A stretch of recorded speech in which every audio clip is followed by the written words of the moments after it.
ప్రతిరోజు మనుషులు ఏమంటారంటే, నాకు ఆస్తి ఇవ్వకపోయినా మా ఫాదర్ మదరు షుగర్ వ్యాధిని ఇచ్చారు. ఎంత తప్పు మాట. షుగర్ అనేది వంశపారంపర్యంగా వచ్చే వ్యాధుల్లో ఒకటి అని మనకు తెలిసింది డెఫినెట్లీ. కానీ ఒక విషయం గుర్తుపెట్టుకోండి, మీరు వంశపారంపర్యంగా వచ్చేటువంటి వ్యాధి ఎప్పుడు వస్తుంది? మన శరీరం చాలా హీన స్థితికి వచ్చినప్పుడు, చాలా వీక్గా అయిపోయినప్పుడు, బలహీన పరిస్థితికి వచ్చినప్పుడు, అంటే వయసు బాగా మీరినప్పుడు. ఫర్ ఎగ్జాంపుల్, నా మదరు ఫాదరు ఇద్దరికి డయాబెటీస్ ఉంది అనుకుందాం. నాకు తప్పకుండా 90% అవకాశం ఉంది డయాబెటీస్ రావడానికి. అంటే 100% లేదు, 90% మా పిల్లల్లో నా తమ్ముళ్ళకి సిస్టర్స్కి డయాబెటీస్ వచ్చే అవకాశం ఉంది. అది ఎప్పుడు? 60 ఏళ్ళు 70 ఏళ్ళు దాటిన తర్వాత. అది వంశపారంపర్యం. నేను బాగా తాగి రోజు ఊళ్ళ మీదకి తిరిగి ఎక్సర్సైజ్ చేయకుండా 100 కిలోలు బరువు పెరిగి కనిపించిన వాటితో తగాదా పెట్టుకొని చాలా ఒత్తిడికి లోనయ్యి అలా చేస్తే 30 ఏళ్ళకే వచ్చేస్తుంది.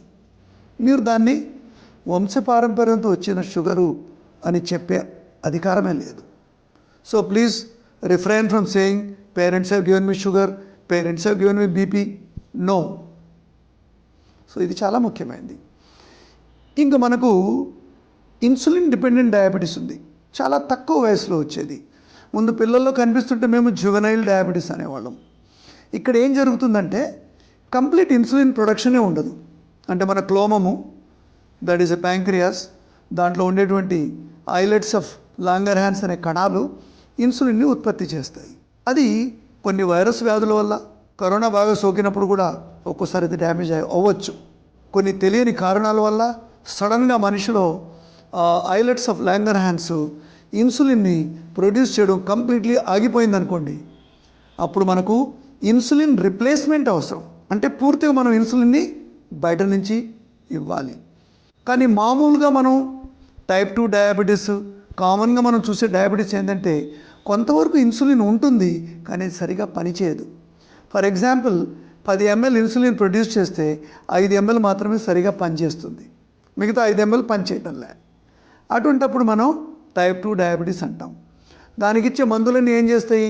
క్లోమమ్ని పట్టుకొని పిండుతాయి ఇన్సులిన్ని, ఇంకా తీ. అదేవిధంగా uptake of sugar by tissues, అంటే అన్నిటికీ షుగర్ని చక్కగా పంచిపెడతాయి. అది మన ట్యాబ్లెట్లు చేసే పని. కానీ ఇన్సులిన్ ఏం చేస్తుంది? డైరెక్ట్గా మన శరీరానికి ఎంత ఇన్సులిన్ అవసరమో అంత మనం ఇంజెక్షన్ రూపంలో రిప్లేస్ చేస్తాం. సో చాలామంది కన్ఫ్యూజన్ ఉండొచ్చు.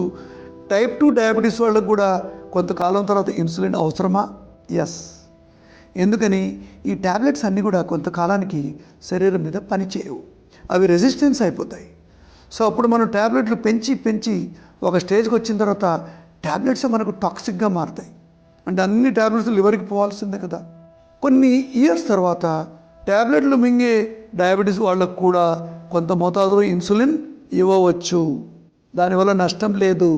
తర్వాత బాగా ఇన్సులిన్ షుగర్ కంట్రోల్ అయిన తర్వాత ఇన్సులిన్ తగ్గించి మళ్ళీ ట్యాబ్లెట్స్కి ఇవ్వచ్చు. జనాల్లో ఒక అపోహ ఉంది, ఒక్కసారి ఇన్సులిన్ వేసుకుంటే మనం ఇంకా ట్యాబ్లెట్స్కి పోలేము, జీవితాంతం ఇన్సులిన్ మీద ఉండాల్సిందే. ఇది కూడా తప్పు ఆలోచన. ఇన్సులిన్, ట్యాబ్లెట్స్ అవసరానికి అనుకూలంగా డాక్టర్లు వేరే టైమ్స్లో వీటిని ప్రిస్క్రైబ్ చేస్తారు.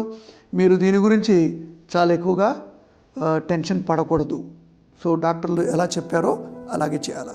అదేవిధంగా వంశపారంపర్యాన్ని మీరు మెంటల్గా ఎక్కువగా ఆలోచించి ఒత్తిడి కాకూడదు.